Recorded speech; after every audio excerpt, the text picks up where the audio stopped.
Halo Sobat Keras, kita jumpa lagi masih tentunya dengan Gibran Basuha dan kita masih, kalau kemarin yang menonton terakhir ya untuk video kita terakhir itu kita cerita tentang bagaimana tradisi-tradisi saudara kita Tionghoa dengan berbagai tradisi, kemudian dengan kepercayaan tentunya yang mungkin masih banyak yang penasaran, termasuk saya pribadi juga. Terima kasih nih Tausu kembali diterima untuk kedua kalinya. Iya, sama-sama. Yang baru saja bergabung Sobat Keras, saya dengan Dr. Kusumo yang merupakan Tausu dan juga beliau adalah beraktivitas sebagai direktur dari Krematorium Cilincing, Jakarta Utara.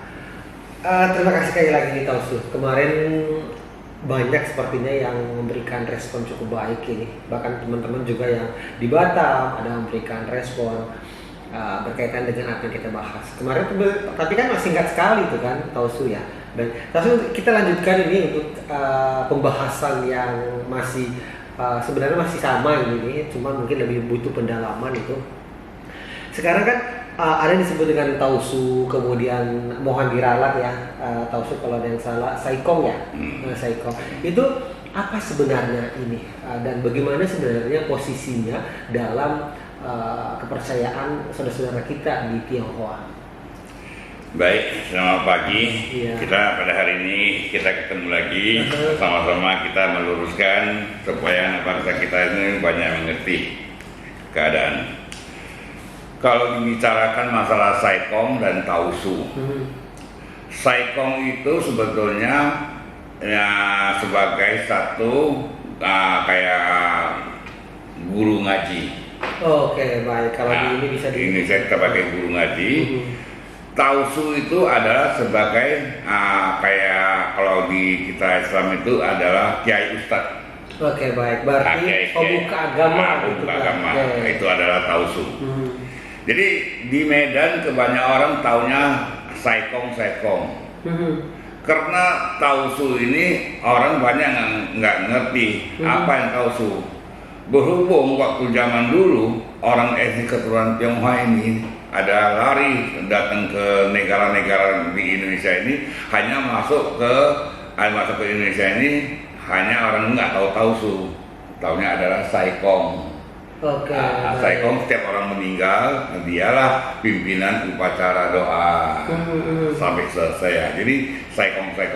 Jadi Saikong bisa dipanggil Saikong, bisa dipanggil Kengsu. Sama, itu adalah sebagai pengaji lah, pengajar pembuka agamanya gitu ya. Tapi bedanya berarti nggak ada ya, Tausu dan Saikong nggak ada?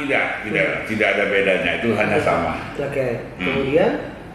Jadi itulah yang dijalankan pada hari ini. Jadi banyak yang di Jakarta ini, di Indonesia ini kebanyakan yang masuk itu kebanyakan Buddha dari Bangkok, bukan Buddha dari Tiongkok.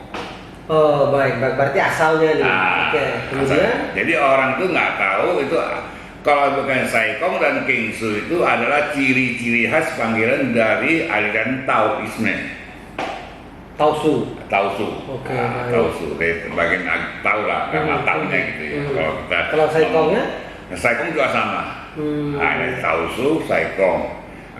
Jadi ada panggil Saikong, ada pakai Kengsu. Halus dia pakai Kengsu, kasar dia pakai Saikong. Oh, berarti lebih halus kita panggilnya Kengsu. Oke. Kalau dalam arti arti kata itu sebenarnya artinya apa tuh kalau yang Kengsu? Keng itu adalah kitab, su itu adalah guru. Oh baik. Berarti jadi, orang yang mengerti kitab begitu mungkin.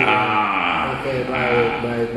Terus kalau Dr. Kusumo sendiri ini sebagai Tausu sudah berapa lama sih menjadi Tausu? Sebetulnya saya menjadikan Tausu dari tahun 1968-69 sudah mulai. Berarti tergolong masih muda dong berarti. Masih muda. Yang mendorong waktu Tausu memilih menjadi Tausu itu apa? Gini, kita ini sebetulnya etnis keturunan Tionghoa ini, orang-orang ini tidak dibolehkan beliau menjadikan Tausu atau menjadikan Haksu, ada jadi biksu, nggak boleh. Sebetulnya harus diterjunkan ke bagian bisnis usaha. Iya, kalau saya sebagai orang awam nih ya Tausu ya, mengenalkan begitu, maksudnya saudara-saudara Tionghoa itu kan lebih banyak yang ke bisnis, kemudian dengan segala aktivitas ekonomi dan sebagainya. Ini waktu itu kan tahun 68 itu kan berarti Tausu kan masih muda tuh, masih punya ambisi gitu kan. Kenapa memilih ke Tausu itu? Jadi gini, waktu zaman dulu itu saya ini orang yang paling termasuk di Medan itu orang yang paling muda, paling susah. Kenapa paling susah? Karena ibu saya adalah keturunan Jawa yang namanya Abmira. Oke, baik. Nah, jadi bapak saya ini dia punya istri dan punya anak. Jadi anak-anaknya itu akhirnya istrinya meninggal, ambillah ibu saya ini jadi istri, jadi hamil, lahirlah saya.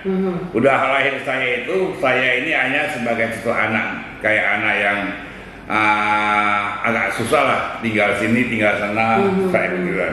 Nah, jadi akhirnya tahun 80-an itu ibu saya udah meninggal, saya hanya sebatang kara sendiri, masuklah di lorong 14. Di lorong 14 itu adalah waktu itu. Ini di Medan ini ya? Di lorong 14 itu adalah namanya Lim Seng Hong. Lim Seng Hong itu adalah sebagai pendeta Buddha Mahayana. Saya belajarlah di sana menjadi pendeta Budanya. Jadi Tausu gitu ya? Itu bukan Tausu, belum Tausu lagi, Mahayana. Cara agama Buddha yang kita doa. Doa kali doa saya melihatkan ada kurang gitu pas bagian kita. Kenapa yang pas? Saya lihatnya nggak gitu hobi. Karena kalau bagian Tausu itu waktu upacara itu punya pakai kendang, pakai trompet, pakai biola, sangat senang gitu kan. Nah disitulah saya udah mulai belajarlah dari Tausu. Oh, bergeser ke Tausu. Nah, geser Tausu. Nah, jadi disitulah sampai sekarang. Oke, sudah lumayan lama berarti sudah. Iya. Kalau sebagai Tausu, apa sih yang membedakan dalam perjalanan? Maksudnya kita cerita tentang, maksudnya kalau kita sebagai sebelumnya kan belum mengenal gitu kan, kemudian sudah mengenal dan menjadi Tausu, apa yang membedakan perjalanan kehidupannya itu? Tausu melihat kehidupan itu seperti apa? Sebagai satu Tausu, beliau itu harus membuatkan satu contoh-contoh baik untuk kepada masyarakat. Satu, harus membinakan pada masyarakat itu supaya bagaimana beliau itu supaya jalan dengan yang baik, dan beliau itu juga harus tidak boleh mencampur urusan-urusan politik apapun. Itu namanya Tausu. Dan harus umpamanya bagaimana sering kita menceramah atau kita membina pada masyarakat kita ini supaya beliau itu benar-benar beliau itu kepada yang Maha Kuasa. Oke, baik. Berarti memang artinya segala aktivitasnya kemudian harus menjadi contoh gitu ya, menjadi teladan gitu bagi umat gitu ya. Nah, kemudian Tausu, tadi kan Tausu sempat sebutkan ada beberapa tuh misalnya di tradisi ataupun agama gitu kan. Nah, kalau Tausu sendiri menjalankan tradisi misalnya dalam pemakaman, kemudian menjelang kremasi gitu, itu yang menjadi panutannya itu apakah di Konghucu, Tao atau Buddha? Nah, jadi gini. Jadi masalah orang etnis Tionghoanya itu dia adalah terjadi waktu zaman dulu di Tiongkok itu ada terjadi 3 agama menjadikan satu. Jadi 3 agama jadi satu sekarang di Indonesia disangkakan sebagai Tridharma. Tao, Konghucu, dan Buddha. Nah, jadi itulah ya, kalau masalah soal tradisi itu kebanyakan ke Konghucu. Kayak orang bakar rumah, sembahyang kue, yang lain-lainnya itu adalah tradisi-tradisi dari Konghucu. Oke, itu Konghucu. Kemudian kalau Buddha? Kalau Buddha sebetulnya hanya sebagai mendoa aja. Sebetulnya pengajaran Buddha tidak ada umpamanya orang meminta-minta. Tausu. Nah, kalau kita kan ketahuin kalau setiap ada ajaran itu kan ada namanya panduannya gitu. Nah, kalau di Tausu sendiri yang Tausu sering jalankan itu kitabnya mengacu pada kitab apa? kita yang kita sekarang jalanin adalah kitab dari Taoisme. Di dalam kitab Taoisme itu di dalam juga ada sangkut paut, di dalam juga ada ciri-ciri itu, ada masuk di Budanya, ada masuk di Konghucunya. Oh, ya kan? Semuanya ada di situ. Ya, di sana itu. Nah, itulah menjadikan sebagai Tridharma. Kalau di Tiongkok bilang Samkau. Sam itu 3, kau itu agama. Jadi 3 agama mencakup dalam satu wadah. Namanya? Samkau. Jadi Tridharma sekarang ada di Jakarta. Oh, jadi di situ ada Tao, ada Buddha, ada Konghucu. Ada Konghucu. Oh, itu yang Tridharma. Nah, Tridharma. Oke, baik. Kalau Tao ini sebenarnya apa ya? Di yang nulis siapa ini? Kalau untuk yang buku kitabnya itu? Kalau Tao itu ya dia hanya sebagai itu adalah sebagai Tao Te Ching dan kitab suci Tao. Itu sudah diatur di dalam masing-masing. Ada umpamanya dari upacara meninggal, kita suci apa, dari meninggal sampai 3 tahun itu kitab sucinya beda-beda. Baik. Sebutnya beda-beda. Berarti selalu ada panduan dari sana. Ada panduannya. Sobat Keras, untuk yang kemarin sebenarnya kita juga heran ya Tausu ya, karena kita sempat ada membicarakan mengenai satu tradisi, apakah memang sebuah ya kewajiban dalam ajaran agama, tapi kita episode sebelumnya itu ada yang kita sebut dengan pakai H namanya ya? Pakai H, kalau disebut orang sedang pangkat lah gitu. Iya, mungkin saya jelaskan sedikit. Mungkin teman-teman semuanya atau sobat keras ketika misalnya melayat ke teman atau sahabat yang Tionghoa ketika dia meninggal, itu ada satu pertanyaan, ada pangkat kan, ada tanda-tanda ya, kain, sedikit kain gitu yang ditempel. Nah, itu sebenarnya kita sebutkan di episode sebelumnya, tapi karena udah terekam begitu ya. Nah, bisa jelaskan sedikit ini apa? Jadi gini, di dalam Konghucu ya kan, dia punya tradisi itu sangat jelas, sangat mengajarkan umat manusia ini menghormat kepada orang tuanya. Dan di situ ciri-ciri khas kita ini, satu orang meninggal itu orang tua kita meninggal. Jadi di luar sudah kita lihat, sudah tahu itu siapanya yang meninggal. Siapa yang meninggal? Ini anak cucunya atau orang luar. Jadi dipasangkan di situ dia punya tanda-tanda. Kalau laki-laki, kalau anak bapaknya meninggal atau ibunya meninggal, anak laki-laki dia harus pakai goni. Warnanya? Kain goni. Warna coklat itu ya? Kain goni yang coklat. Jadi kalau mantunya juga pakai goni. Anak laki-laki dan mantunya mantu laki-laki. Anak perempuan kalau belum nikah tetap ikut pakai goni. Tetapi kalau sudah dia udah nikah, di goni tengah atau merah. Tapi ini anak kita udah milik orang. Udah menikah. Jadi cucu dalam dia taruh warna biru tua. Nah ini sering saya lihat ini warna biru tua. Itu cucu dalam. Cucu luar itu adalah kain hijau. Baik.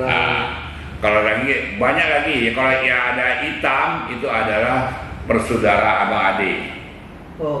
Sebenarnya kan fungsinya ini kalau Taufik sebelum menjelaskan, jadi orang yang melayat itu dan bertanya-tanya ini siapa. Iya, dia orang lihat udah tahu, ini adalah anaknya, cucunya, siapa itu orangnya. Jadi orang tuh udah lihat udah. Kalau enggak ya, kalau dia nggak tahu ini siapa atau teman atau dia nggak tahu juga. Itulah satu ciri-ciri khas yang diajarkan oleh guru kita itu Konghucu. Berarti menjadi sebuah identitas ketika kita datang. Ini. Nah ini sebenarnya kayaknya ini waktu saya masih kecil saya sudah pertanyaan itu baru hari ini terjawab. Ternyata itu secarik kain itu menjadi identitas gitu.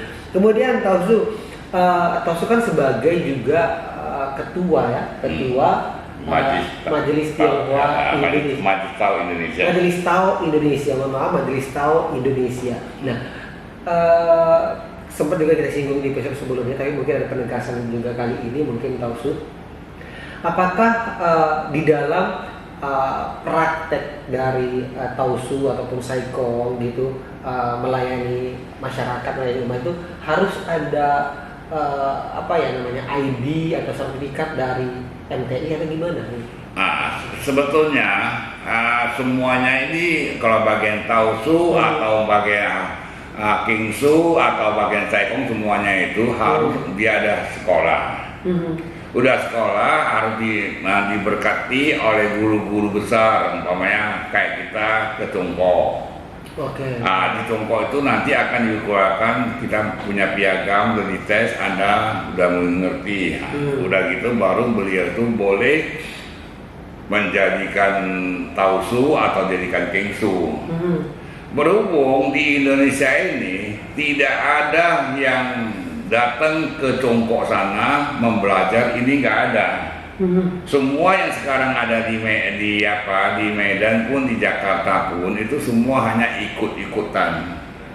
Udah ikut-ikutan itu akhirnya beliau tahu lah, ngerti sedikit. Udah mulai beliau itu atas nama dia adalah Kingsu, adalah Tausu, adalah Haksu, adalah Suhu. Jadi itulah yang kadang-kadang sangat kurang pas. Seperti itu harus dibelajar. Jadi kita ini sekarang membentuk satu organisasi Majelis Tahu Dharma Indonesia ini. Cita-cita kita ini kita akan kumpulkan orang-orang itu, kita ajarin supaya dia ngerti pembinaan. Sudah umpamanya dia udah pintar gini, udah ngerti, akan kita kirim ke negeri Tongkohana itu supaya diberkati. Akhirnya kayak kita maksudnya kayak haji lah. Pulang dari sini, beliau lah menjadikan Tausu.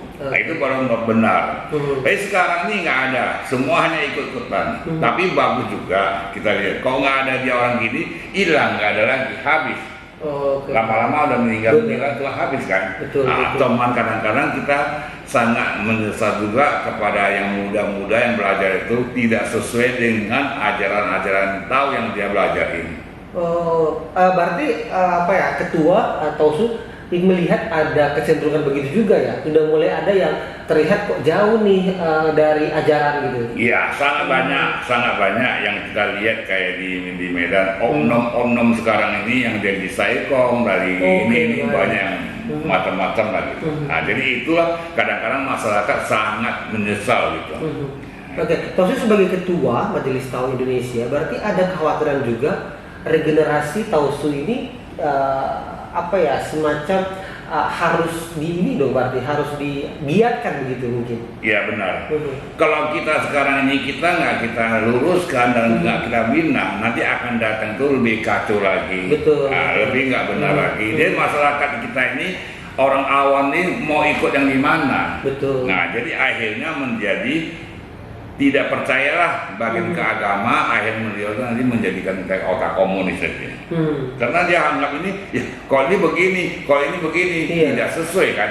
Disitulah akhirnya. Jadi kita ini lagi mulai mengajar. Mulai ada pembinaan Benar. Oke, baik. Kalau kemudian nih, misalnya nih ada teman-teman ataupun ada Saikong Tausu yang ada sobat keras yang nonton kita ini ingin gabung misalnya di MTI, apakah harus mendaftar atau gimana nih Tausu? Beliau itu harus mendaftar pada kita. Udah daftar kita harus kayak ngajar dia 1 minggu berapa kali suruh dia sekolah. Kita ada sediakan tempatnya sekolah. Sudah ada berapa hari ini juga ada dari Medan, dari mana juga datang mencari pada saya. Saya menanya pada dia sekarang kamu jadi Saikong, sejak saya di Medan datang ke Jakarta, kamu ini muda-muda semua menjadi Saikong, jadi Tausu. Kitab apa yang kamu baca? Tidak ada. Semua nggak ada punya kitab. Baik. Hanya dalam otak ini dia pikir apa yang dia sebut apa. Dari disitulah saya bilang pada dia, ini sangat nggak baik untuk pada kita. Dari sejak saya menjadikan Saikong dan Tausu, saya banyak kali melihatkan Saikong Tausu. Ya kan? Dia upacara sembahyang itu kita siap suci, nggak ada dia pakai, hanya dia begitu aja. Dia meninggal dulu, lihat tuh keluarganya semua menjadikan supaya dia itu benar-benar belajarin, jangan sampai terjadi. Akhirnya sekarang kita banyak melihatkan orang dahulu menjadikan Saikong atau dengan itu dia nggak punya kitab suci apa yang dia doakan, akhirnya dia meninggal, anak cucunya jadi berantakan semua. Kalau saudara-saudara kita ingin mencari makan umpamanya dari tausu ini, ya belajarlah dengan baik, jangan kena bencana-bencana Pak, anak cucu kita sangat sedihnya. Kalau memang nggak bisa, ya carilah usaha yang lain. Jangan atas nama kita tausu, kita ada kingsu, tetapi jalan kita ini tidak sesuai dengan pengajaran dari luhur. Baik, berarti sebagai ketua Majelis Indonesia ada melihat kecenderungan itu ya, ada oknum-oknum yang seperti itu. Jadi memang tentunya tausu punya tanggung jawab juga ya untuk mencerdaskan gitu ya, membina. Tapi sebenarnya kalau sudah data itu berarti kan bagus ya, ada niat untuk belajar begitu tausu ya. Memang kita masuk saya ini supaya beliau belajar, tapi kadang-kadang manusia ini susah juga. Kadang-kadang dia anggap wah saya sudah sekian lama mendoa gini ya gitu aja, kan nggak ada yang melarang pada saya. Kenapa sekarang mau diatur? Kenapa diatur? Nah itu akhirnya menjadikan sedikit orang tuh kurang enak pada diri saya. Jadi mau ya saya diam aja. Ya saya serahkan kepada pemerintah kita, negara kita ini kan punya agama, punya pembina agama. Aku bilang pada beliau, tolong dibina pada beliau. Sebenarnya kan biar semuanya menjadi lebih tertib, kemudian menjadi kalau tausu tadi disebutkan sesuai dengan kitabnya. Karena ini ajaran kan bukan ajaran yang tiba-tiba ya gitu ya. Ada aturannya, ada tata caranya gitu. Aduh, luar biasa nih. Kemudian tausu sedikit, saya juga sempat mendengar tausu banyak menyebutnya sebagai Saikong TO ya. Saikong TO apa? Saikong. TO ya. Tadi saya sempat katakan orang memanggil Kusumo Saikong TO. Apa? Saikong tu bahasa. Mohon maaf. Itu sebenarnya apa itu? Itu hanya sebagai ciri-ciri khas dipanggil. Waktu kita orang keturunan Tionghoa. Kebanyakan itu kadang kasih nama itu sangat mempengaruh waktu hidup kita hari ke hari. Oke, baik. Berhubung waktu zaman kecil saya ini kadang-kadang suka mau sakit. Oke, baik. Jadi mau sakit dikasih nama Atu. Nama Atu. Artinya Atu itu babi. Oke, kenapa? Babi itu kamu babi lah artinya. Jadi kamu nggak usah sakit-sakit dulu. Oh, kalau babi itu kan jarang sakit mungkin. Kamu namanya Atu, dia babi. Jadi Atu dipanggil Atu. Akhirnya saya masuk di dalam Saikong, dia panggilnya Saikong tu. Oh.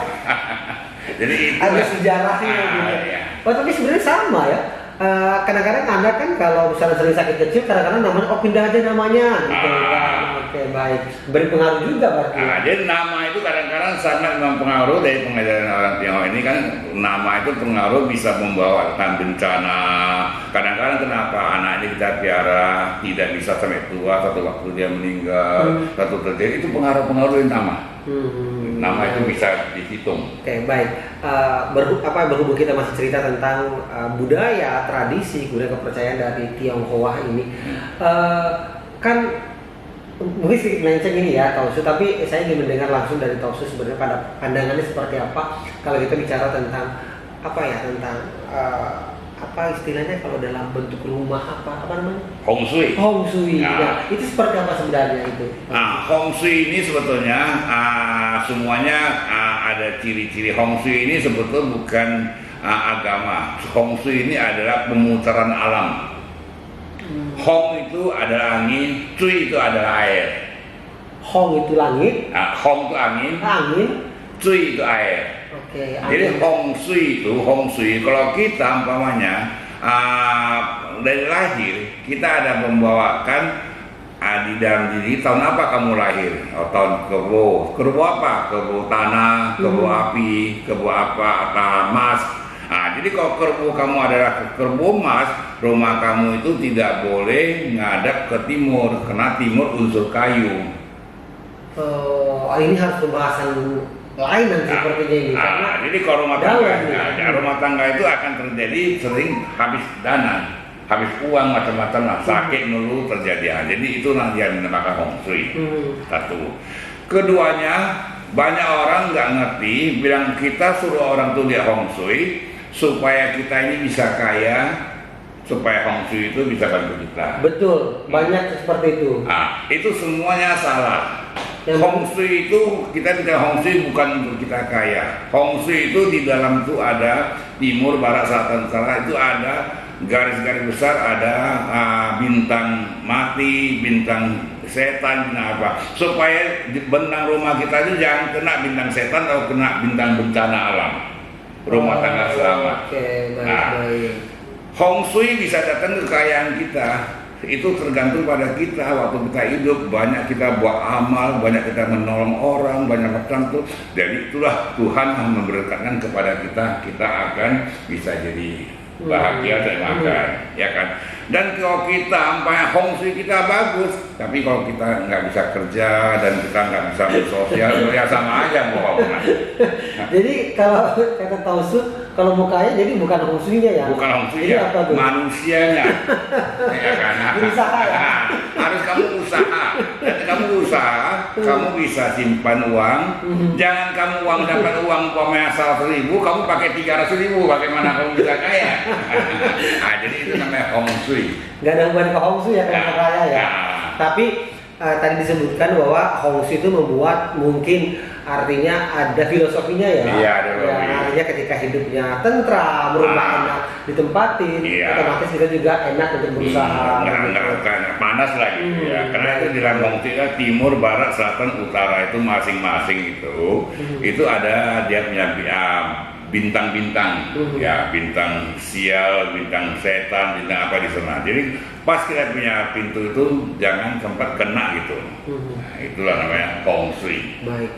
Kemudian Tausu, saya cerita waktu kecil kan banyak kita mendapatkan, saya pribadi ya banyak menonton juga tentang budaya-budaya Tionghoa. Misalnya saya tidak tahu apakah ini sebuah cerita fiksi, apakah ini sebuah memang ada ceritanya, seperti misalnya Kak Siluman Ular Putih itu kan ceritanya. Saya masih ingat sedikit Sungai Kuning yang banjir gitu kan. Kemudian ada Dewi Kuan Yin. Itu sebenarnya di dalam ajaran bagaimana sebenarnya ini? Apakah ini sesuatu yang memang dipercaya kemudian atau memang ini hanya sebuah cerita atau gimana? Iya, kalau kita melihat dari sejarah-sejarah dan kitab-kitab suci itu memang ada. Waktu zaman dulu ini kan langit dan bumi mesti lengket. Satu waktu langit dan bumi itu termasuk terpisah, ya kan. Manusia ini kan di dunia itu kan banyak kali setan-setan iblis, kayak ular setan, harimau, macam-macam semua diciptakan pada di dunia ini mengacu tentang setan ya. Nah, itulah yang terjadi. Tapi sejak saya menjadi Tausu hari-hari ini belum pernah lagi saya melihatkan ular putih lah yang ini belum pernah. Nah, jadi memang dengar kabar-kabar dan itu boleh kita percaya dan boleh kita nggak percaya. Dan sekarang ini dunia ini udah canggih begitu. Yang gini-gini kan kayak orang santet orang lah yang gini-gini kan. Sebetulnya itu sudah tidak masuk di logika lagi.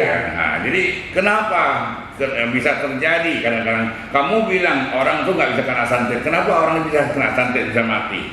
Nah, itu semuanya kepada saya, kepada Tausu sendiri itu hanya pikiran dalam otak kita, akhirnya nggak disantet, kita santet sendiri. Berarti pengaruh dari pemikiran kita sendiri gitu ya? Pengaruhnya, dia tekan di batin, wah orang mau santet kita, lama-lama yang terjadi. Karena di dalam diri kita ini adalah roh kita ini ada dua, hitam dan putih. Kalau putih ini mengkuasai hitam, kita akan membuat kebaikan. Yang hitam kuasa putih, kita akan buat kejahatan. Jadi kan mau nggak, nah, disitulah peperangan. Di dalam diri kita. Jadi semacam nurani gitu ya. Kemudian saya sering sekali melihat yang namanya simbol apa namanya? Bulat apa? Oh, yang bulat itu, yang bulat gini, ya. Iya. Ya kan? Ini adalah lambang, sebagai lambang ini lambang dari Tao. Oh, lambang Tao. Ada lambang Tao. Ada kan sobat keras yang bulat, kemudian ada garis. Kita cerita kembali ini. Iya. Ya. Yin Yang. Nah, Yin Yang. Yin Yang. Yin Yang ini adalah lambang-lambang dari Taoisme, dari agama. Jadi lambang Tao ini di situnya ada hitam, ada putih. Artinya bagaimana manusia baiknya pasti ada jeleknya, bagaimana jeleknya pasti ada baiknya. Jadi ada siang dan malam. Ini adalah berputar di sini. Ini yang menjadi filosofi ajaran dari Tao. Dari Tao. Baik. Ini hampir sama dengan karena kita mendengarkan seperti ikan ya, Tao Su ya. Sekecil-kecil ikan pasti ada dagingnya, gitu kan. Iya. Kemudian sekecil-kecil ikan pasti ada tulangnya. Iya. Ini sama kan ya. Ya, ini sama. Ada baik, ada buruk. Inilah dari filosofi menurunkan. Di situ termasuk dari ini adalah Yin Yang. Sudah Yin Yang akhirnya baru pecah ada 8 segi. 8 segi ada Pak Kuah. Oh ya, siap. Saya masih jadi ingat. Kayak laba-laba. Iya, betul. Itulah di situ. Semua ada terjadi, manusia hidup terjadi apa, di situlah. Yang segi 8 itu. 8 itu, 8 penjuru. Iya benar, heksagonal atau apa gitu ya. 8 penjuru dia. Terus kenapa dibuatnya kadang-kadang di cermin? Karena itu Pakwa itu, setan iblis paling takut pada Pakwa itu, nggak berani masuk ke rumah kita. Pakwa itu ya, yang heksagonal gitu. Ya. Karena di tengahnya ada Yin Yang, ya kan? Inilah. Oh iya benar. Saya jadi ingat masa kecil nih karena banyak tetangga nih kan. Baru sekarang teringat benar. Ini di sininya ada coret 2, ada coret 1, ada ini semua huruf Cina ini kayak apa itu? Ini ada huruf-hurufnya itu, umpamanya iblis apa kayak doa. Ini ada doanya itu. Jadi kalau pasang di cermin itu kadang-kadang orang Tionghoa ini paling pantang pas di rumah orang punya rumah ada kena pada pintu besar, rumah tangganya suka kacau. Dia pasang itu supaya mengelakkan bencana. Namanya Pakwa. Jadi ini Pakwa ini asal dari dari sini turun ke sini. Baik. Terjawab akhirnya ya. Waktu masih kecil kadang-kadang ke sekolah kan lewat depan rumah toko gitu kan, ini maksudnya apa gitu. Ternyata sekarang terjawab, ini artinya ya. Oke, baik. Itulah kadang-kadang kenapa orang-orang Tionghoa ini dari dulu tuh nggak mau dia membukakan supaya kasih manusia ini supaya mengerti. Jadi disimpan. Jadi akhirnya tidak bisa tahu, orang banyak nggak tahu. Iya. Ya kan? Kayak kita belajar kuntau belajar ilmu. Iya. Saya punya ilmu 100%, saya ajar pada kamu paling ada, saya ajar kamu 80 aja. Iya, tak semuanya. Kenapa? Iya. Saya takut kamu hantam saya bisa tangisnya. Jadi masing-masingnya aja lama hilang. Di situlah sebetulnya sangat egois. Iya, manusia ya. Egois banyak. Orang-orang Tionghoa ini banyak yang egois. Kadang-kadang saya bilang, 2 bagian orang pesta perkawinan. 1 tahun tidak boleh anak kita kawin keluar 2 orang atau 3 orang. Kayak kita punya anak laki, anak perempuan. Anak kita ada 5 orang, ada 6 orang. Iya. 3 laki-laki, 3 perempuan. Oke, 6. Si perempuan ini 3 boleh dalam 1 tahun ini dikawin keluar, 3 nggak boleh. Paling boleh 1. Oke. Ya kan? Kalau anak laki-laki kita 1 tahun boleh bawa 3 masuk boleh. Kan itu berarti mau menang mau kalah. Nah, itu tradisi itu sangat tidak masuk di logika. Oke. Tapi ini menjadi tradisi gitu ya. Ini akhirnya jadi tradisi. Baik. Banyak juga ya keunikannya ya atau Su ya. Mesti banyak kali kalau kita mau ceritakan yang masalah tradisi dari keturunan Tionghoa. Baik dari dia lahir sampai dia meninggal, mesti banyak kali yang akan kita pelan-pelan satu persatu kita buka supaya masyarakat itu mengerti. Tapi ada juga satu mungkin yang banyak menjadi penasaran juga gitu, prosesi pernikahannya gitu kan. Pasti beda juga kan. Ada tradisi dan sebagainya. Tapi kita sobat keras, ini saya pengen buka nih Tao Su, kalau seandainya ada sobat keras teman-teman yang ingin bertanya khususnya mengenai tentang Tao, tentang Buddha, tentang Tao Su, mungkin boleh nanti di komentar di episode berikutnya. Kapan-kapan nanti kita buka lagi, bisa kita langsung jawab gitu. Boleh nanti kita jawab. 1, keduanya sekarang sudah masuk tahun 2021. Iya. Ya kan nggak lama lagi Imlek. Iya. Imlek tahun depan itu adalah tahun kerbau. Iya. Tahun kerbau, bagaimana nasib manusia, bagaimana nanti kita buka. Oke, ada di Nah, situ. kayak umpamanya, kayak sekarang kayak umpamanya kayak gini, Iya. ya kan. Anda umur 4 tahun akan kena bencana apa, terjadi bencana apa, rezeki dan lain-lain, itu nanti kita buka supaya masyarakat tahu. Baik. Jangan si A ngomong gini yang B pusing sama masyarakat. Baik, ada perhitungan tersendiri tentunya yang dipercaya oleh teman-teman kita, saudara kita dari Tionghoa gitu ya. Dan langsung disampaikan oleh Ketua Majelis Tawa Indonesia Tausu, Dr. Kusumo Seikong Tu. Ya, Taekong Tu. Taekong Tu banyak itu merek orang panggil sebenarnya Taekong Tu. Kalau di Medan di mana panggil Kusumo orang nggak tahu. Bilang Taekong Tu nggak satu orang nggak tahu. Rata-rata tahu. Baik. Silakan mungkin Tausu ada yang disampaikan yang terakhir ini sebelum kita tutup untuk sesi ini episode.